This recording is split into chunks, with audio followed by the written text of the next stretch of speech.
European Union mission in Zimbabwe has dismissed false bravado by the Zimbabwean government over elections funding, saying it was President Emmerson Mnangagwa who actually requested funding for the Zimbabwe Electoral Commission, ZEC. The EU has since withdrawn $5 million from ZEC owing to its opaque nature of handling elections. Breaking the EU's silence, Ambassador Zopf von Kickman said the funding was only offered to Zimbabwe following a begging bow extended to his team. Now, I have also seen that state media were saying, well, we never actually, the government never wanted this financing.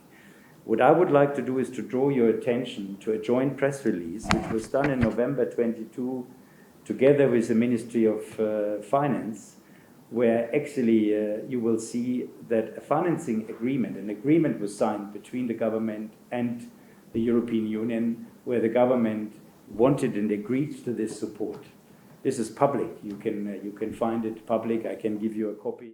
ZANU-PF Director of Information Farai Marapira and other government officials have been going to town telling the EU off for withdrawing its taxpayers' money. That by ourselves.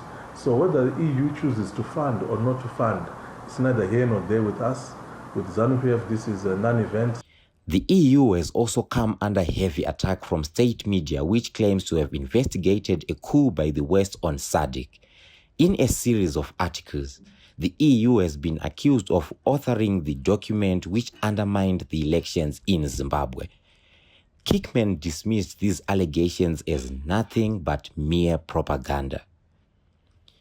The EU said Mnangagwa's government was shooting itself in the foot, especially as the EU was active in lobbying for a debt clearance process which has now been affected by the government's reluctance in electoral reform. Now, I mean, in terms of impact, I think those who write these articles clearly would like to undermine the relation between Zimbabwe and the European Union. Then I hear your question to the arrears clearance and the debt resolution process. I think you refer to that because you have seen that we have been very active in this process.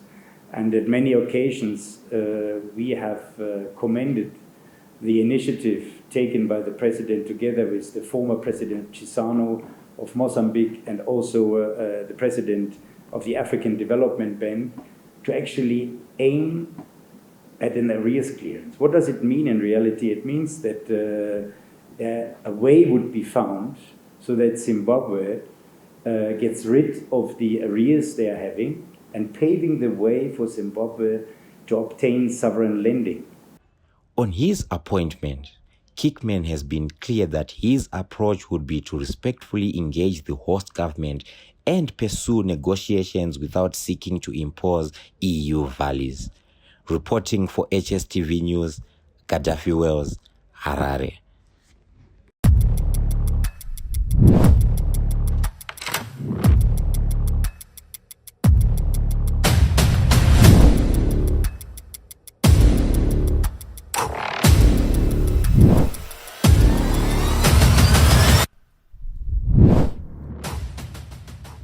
At Heart and Soul, we provide a platform to tell Zimbabwe's untold stories. Future-proofing the next generation of Zimbabwe. To building the economy through meaningful, objective dialogue. We do this to foster empathy in an already fragmented environment. Breaking the barriers in the digital world because the future is digital. We pride ourselves in our thoroughness to research issues and topics which are current and will have an impact in the future. We are the Heart and Soul Broadcasting Services.